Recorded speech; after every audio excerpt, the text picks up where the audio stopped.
εργασία συνταξιούχοι για μαθήματα για τι περικοπέ και υπουργικέ συντάξει στην Μαρίνα Μανδάκη Παγκοσμίου. Οι οποίε περικοπέ αγώνε θυμώνονται έχουν ξεπεράσει του 210.000 δικαιούχου. Τόσο εκτιμώ ότι είναι οι πρώτοι που μέτρησαν απώλειε στην υπουργική του σύνταξη στα δύο πρώτα στάδια του Αυγούστου και του Σεπτεμβρίου. Οι υπουργοί έχουν διαθέσει στατικά κατά 100% και δεν μπορούν να συνεχίσουν σε αυτέ τι περιπτώσει. Θέλουμε να πούμε ότι. Αυτά είναι τα αναδρομικά τώρα. Τα αναδρομικά δώματα δεν είναι δικά μα. Θα τα πάρουμε στο οικονομικό. Αυτέ τι μετρήσει όπω συντόμουν μέχρι και το Δεκέμβριο. Αυτό που αξίζει να πούμε είναι ότι από του 210.000 που είναι στι συντάξει του σε πρώτη φάση να περικόπτονται, οι μισθοί πάνω από του μισθού, δηλαδή περίπου 105.000, πήγαν τη σύνταξη να μειώνεται από 100 ευρώ και πάνω.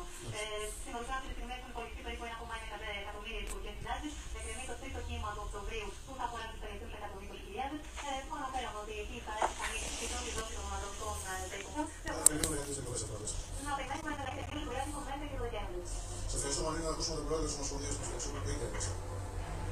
Εδώ διεκδικούμε τη σύνταξη μας, τις έχουμε πληρώσει μια ζωή, είναι δικές μας όλες οι συντάξεις, είναι δικά μας χρήματα του εμένα μέλημα, δεν μπορεί να μας ακούσει κανείς, δεν παρετούμαστε. Εγώ πήρα 460 ευρώ, που λοιπόν σήμερα πήγα να πληρωθώ και μου λείπουν και πήρα 100 ευρώ. Από 180 ευρώ μου κόψανε 90, δηλαδή 50%.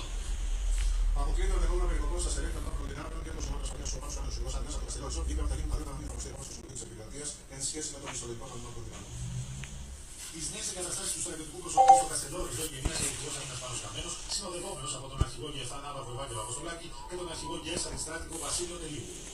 Ο Υπουργός Άμυνας έπαιξε το υπόμνημα των στρατιωτών που υπηρετούν τη θητεία του στο Αγριτικό νησί, έκανε λόγο για Ελλάδα τιμής και ευθύνης και τόνισε ότι δεν θα γίνουν περικοπές μισθών στα στελέχη των ενόπλων δυνάμεων. Γι' αυτό είναι ότι δεν θα existεί καμία πλέον περικοπή στα στελέχη των ενόπλων δυνάμεων των ομάδων κανείς. Και να βάσουμε όλα τα τέλη για να παρασταθεί τα λογικά και να αποτελέσει του Συμβουλίου τη Επικρατεία σε σχέση με τον λογικό των ενόπλων δυνάμεων. Επίσης, ο Πάνος Καμένος επεσήμανε ότι η αξιοποίηση της στρατιωτικής περιουσίας θα γίνει προς όφελος του στρατιωτικού προσωπικού. Στο μεγαλύτερο μέρος των εσόδων από την εκμετάλλευση της περιουσίας των ενόπλων δυνάμεων, που ήδη έχει ξεκινήσει την ουσία του τελευταίου νομοσχεδίου, θα πάρει το προσωπικό.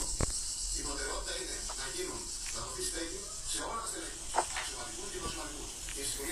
Επιπλέον, ο Υπουργός Άμυνας τόνισε ότι το Καστελόριζο επανέρχεται στην πρώτη γραμμή του εθνικού ενδιαφέροντος και ότι τα διεθνώς κατοχυρωμένα οικονομικά συμφέροντα που συνδέονται με το νησί αγγίζουν αναγκαστικά την υψηλή στρατηγική του ελληνικού κράτους.